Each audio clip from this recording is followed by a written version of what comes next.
In a world where wealth and status determined your worth, Adaobi had it all. Luxury cars, power and riches that could make anyone's dreams come true. They say money can't buy happiness, but Adaobi was convinced it could. But behind the shining surface of her life was a deeper story, one that was ready to be told. In the bustling city of Lagos, Nigeria, in a small but lively neighborhood, lived a young girl with dreams far bigger than her humble surroundings. Her name was Adaobi. Adaobi was born into a humble home. Her father, Mr. Obi, was a civil servant who worked long hours, and her mother, Mrs. Obi, owned a provisions shop on the street. They didn't have much, but they did their best to provide for Adaobi and her two younger brothers. However, from a young age, Adaobi had an appetite for luxury that her parents couldn't understand. At just 7 years old, while her peers were content with simple toys and clothes, she would sit glued to the TV, her eyes wide with wonder at the glamorous lives of celebrities. "Mama, I want the dress Tiwa Savage wore in that music video," she'd exclaim, her voice filled with longing. Every day on her way to school, Adaobi would watch enviously as elegant women in sleek cars passed by, dressed in the finest clothes, their bags gleaming with designer logos. "Mummy, one day I will be like them," she would say with conviction. "I'll wear the best wigs and carry bags that everyone will admire." Her mother would laugh, thinking it was just childish dreams. "My daughter, it's good to dream, but remember to work hard and be content with what you have." But Adaobi was not one to be content. Even in school, while her friends carried simple bags and wore uniforms like everyone else, she would always find a way to stand out. Whenever her father bought her school shoes, she would complain, "Daddy, this one is too cheap. Don't you see what my friends are wearing?" By the time Adaobi reached secondary school, her love for luxury had grown. Despite her parents' struggles, she always managed to find a way to get the latest trends. In her school, she was known for her extravagant style. She always looked polished with her well-manicured nails, carried expensive handbags, and even had gold jewelry to match. Her friends always asked her, "Ada, where do you get all these things? Are you sure you're not hiding a billionaire father somewhere?" Adaobi would laugh and brush off their questions. She never told them that behind her glamorous lifestyle were older men, rich, married, and single men who were willing to spoil her with gifts. At 16, she was already dating men who were twice her age, and she loved the attention and gifts they showered on her. Adaobi's mother would say to her husband, "This girl is always coming home with new things. I don't know how she does it." Mr. Obi, tired from a long day at work, would shake his head. "Maybe she has friends who gift her these things. Leave the girl alone." But Mrs. Obi's motherly instincts told her something wasn't right.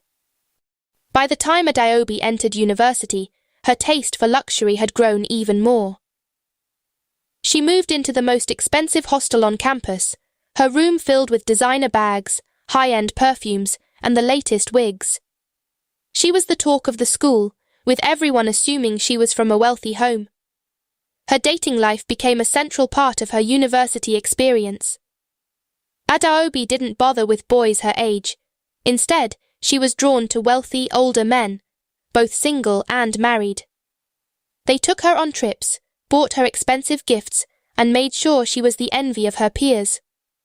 She was living the life she had always dreamed of, but it came with a price.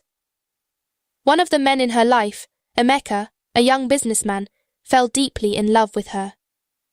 Unlike the others, he didn't just want to shower her with gifts, he wanted to marry her. Emeka adored her beauty and intelligence, but more than anything, he admired her confidence. He didn't care that he couldn't buy her all the expensive things she liked, he just wanted to love her. One evening, as they sat in an upscale restaurant, Emeka looked across the table and said, "Adaobi, I love you. I want you to be my wife." Adaobi stared at him, momentarily surprised. "Marriage? Emeka, you can't be serious." I am. I've been thinking about this for a long time. I want to build a future with you. Adeobi laughed, shaking her head. Build a future? Emeka, you're sweet, but you don't have enough money to maintain the kind of lifestyle I want. I need a man who can take care of me, buy me everything I need, and fly me to Dubai or the Maldives for vacations, not someone who will struggle to buy me lunch.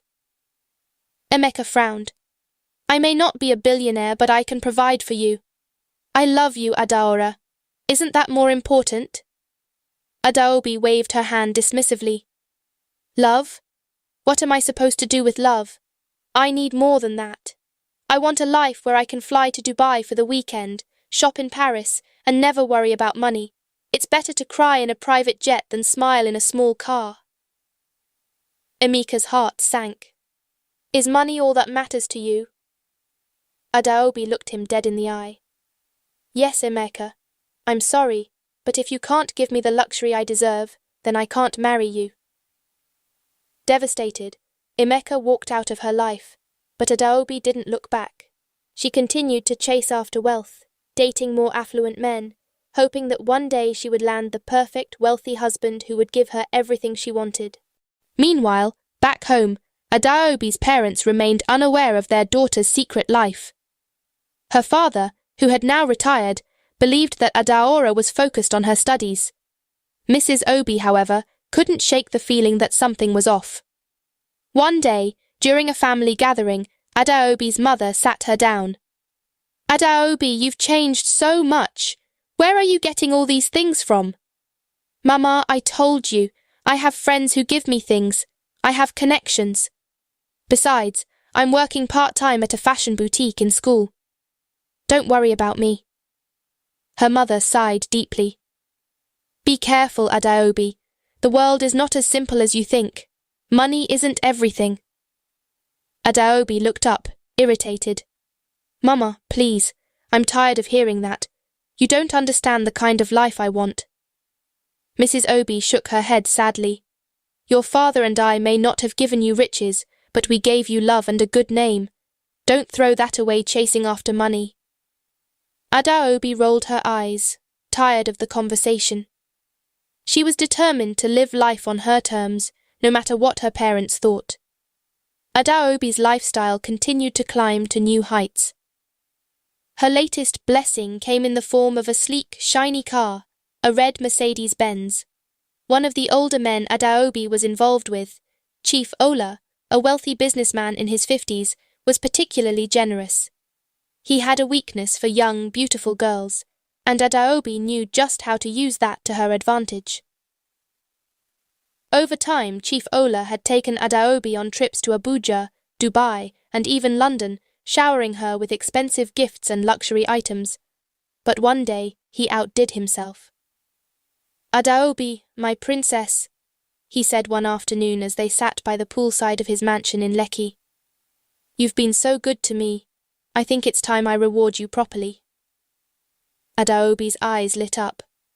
Reward me? What do you mean, Chief? Chief Ola grinned. I have a surprise for you. He took her by the hand and led her to the front of his mansion, where a brand new, sleek red Mercedes-Benz was parked. The sunlight reflected off its polished surface, making it gleam like a diamond.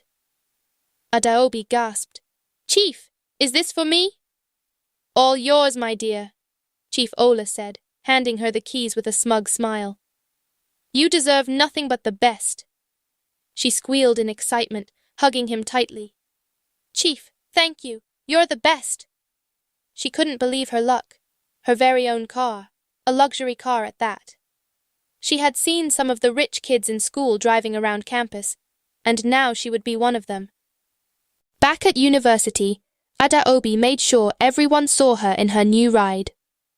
She drove the Mercedes-Benz with pride, her sunglasses on and music blasting as she cruised through the campus gates. That evening, as students walked past the hostel, Adaobi deliberately made sure to be seen stepping out of the Mercedes, casually tossing her car keys in her hand. As expected, heads turned, whispers followed, and in no time, word spread like wildfire. Did you hear? Adaobi just got a new Benz, one student said to another, Adaobi, from the accounting department. She must be dating some rich guy. She's really living the life. I wish I had what she has, another girl said enviously. Adaobi soaked up the attention like a sponge. Driving the car around campus became her favorite pastime. She would cruise through the school gates, making sure everyone saw her, feeling like she was on top of the world. To everyone around her, she was the queen of the university, a girl with everything, even though they had no idea how she acquired it all. Her close friend Nkechi, however, was worried. One evening, she sat Adaobi down in her room. "Ada, where did you get that car? It's not just a regular car. Oh, this is a Mercedes, and I know your parents can't afford this." Adaobi laughed, brushing her long, freshly done hair out of her face. "Nkechi, relax. I have connections." "Connections?" Nkechi raised an eyebrow. "Does your family even know you have a car?" "No, and they don't need to know. My business is my business," Adaobi replied nonchalantly. "But Ada, these men, these connections, don't you ever worry about what might happen? What if your parents find out? Or worse, what if something goes wrong?" Adaobi waved her off. "Nkechi, stop worrying yourself. I know what I'm doing. Besides, life is short. Why should I struggle when I can enjoy the best things right now?" Nkechi sighed. "I just hope you're being careful. These things, they come with consequences, you know." Adaobi rolled her eyes. "Please, spare me the lecture. I'm not interested." Despite Nkechi's concerns, Adaobi continued living her glamorous life. She became even more daring, driving her new car everywhere, attending the most exclusive parties, and surrounding herself with other wealthy students. She was the talk of the university, and to her, that was all that mattered. Adaobi carefully maintained a double life. While she enjoyed her lavish lifestyle on campus, flaunting her wealth, she made sure to keep her parents unaware. During holiday visits back home, she would deliberately leave her Mercedes behind and take a regular bus, blending in with everyone else. It was her way of keeping the two worlds separate. At home, she played the role of the dutiful daughter, telling her parents she was working hard on her studies and working part-time at a fashion boutique. "University is going well, Papa," Adaobi would say during family dinners. "I'm just focused on passing my exams."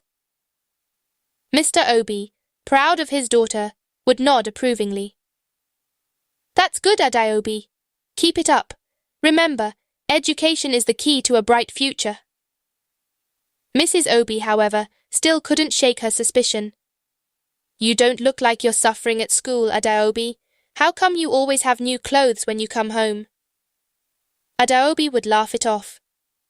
"Mama, I save my money. You know I'm good at managing my things." Mrs. Obi would frown, unconvinced, but she didn't push further. After all, Adaobi was doing well in school, and that was what mattered. Adaobi went back to school and continued living her extravagant lifestyle. At an exclusive high society event, Adaobi crossed paths with Mr. Williams, a multi-billionaire tycoon known for his vast empire of properties, luxury cars, and even a private jet. His reputation preceded him, not just for his wealth, but also for his failed marriages. Several wives had left him over the years due to his domineering and controlling ways. But for Adaobi, none of that mattered. She wasn't interested in his past, or how he treated his ex-wives. All she cared about was the life of luxury he could offer her. For her, Mr. Williams was a golden ticket to endless wealth. He lavished her with gifts, expensive vacations, and the kind of life she had always dreamed of. Before long, Mr. Williams proposed, and Adaobi, eager to finally secure her dream of living like a true Lagos big girl, accepted without hesitation. The wedding was grand, an event that everyone in the city talked about for months. Adaobi wore a custom-made wedding gown, and they flew to Paris for their honeymoon in his private jet. For a while, she believed she had finally achieved everything she wanted. Life, on the surface, seemed perfect. Every week, they were off to some exotic location: the Maldives, Santorini, Dubai, and Paris. Adaobi posted pictures of herself in luxury resorts, sipping cocktails on yachts, and lounging on private beaches. Behind the glamorous pictures, Adaobi's new life wasn't the fairy tale she had imagined. Mr. Williams, though wealthy, was a controlling and emotionally distant man. He rarely consulted her on decisions, and slowly, their once exciting relationship turned cold.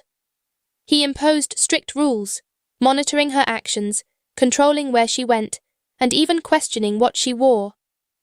Adaobi soon realized she was living under his thumb, with little freedom to be herself. The expensive trips and gifts continued, but the joy she had once found in them faded. She felt more like an accessory than a wife. One evening, after a long day spent shopping in Dubai, Adaobi returned to the hotel, only to find Mr. Williams in a foul mood. "Where have you been?" he demanded, his voice sharp. "I was shopping," Adaobi replied nervously, holding up her shopping bags. "Shopping again?" he barked.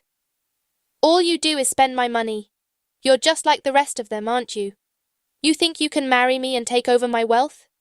Let me tell you, Adaobi, you will never control anything in this house. You're only here because I allow you to be." His words stung like a slap to her face. Adaobi had never expected this side of him. "But I thought we were partners," she stammered. "Partners? Don't be foolish," he snapped. "You're here for one reason, to look pretty and show off when I need you to. You have no say in my life or my decisions. Understand that." For the first time, Adaobi felt the weight of her choices pressing down on her. She realized that all the money and luxury meant nothing if she wasn't truly happy. She had gotten what she wanted: riches, luxury, private jets, but it had come at a price she had never imagined. Months passed, and things only grew worse. Mr. Williams became more controlling, monitoring her every move. Adaobi was no longer the carefree girl she once was. Her once bright smile was replaced with a forced grin in pictures. The expensive trips and designer clothes no longer made her happy. She was miserable, trapped in a life that looked perfect from the outside, but was filled with loneliness and regret. One evening, as she sat in their private jet, flying back from another vacation that had brought her no joy, she stared out the window, tears streaming down her face. She remembered the words she had once said to Emeka: "It's better to cry in a private jet than to laugh in a small car." Now, she understood how wrong she had been. Though she was flying in a private jet, she had never felt more alone in her life. She longed for the simplicity of the past, for someone who truly loved her, not for her beauty or for her status, but for who she was. One evening, while sitting in her mansion, scrolling through her phone, she saw a picture of Emeka on Facebook. He was smiling, standing next to his wife and 2 children in front of a modest but happy-looking home. The picture of his simple life filled her with a pang of regret that she could no longer ignore.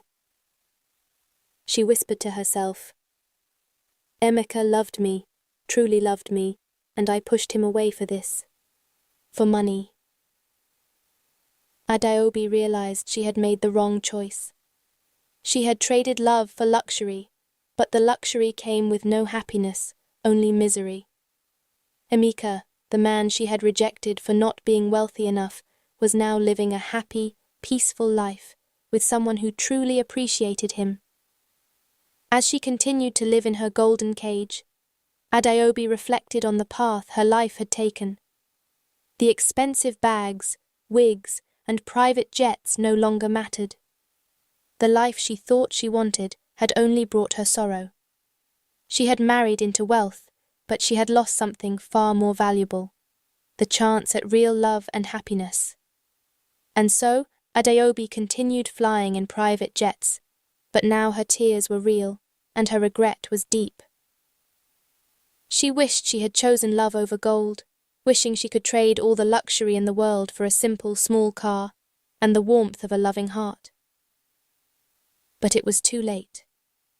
The moral lesson of Adaobi's story is that material wealth and luxury cannot replace true love and happiness. Adaobi pursued a life of riches and status, thinking it would bring her fulfillment, but she ultimately realized that genuine relationships and emotional well-being are far more valuable than money.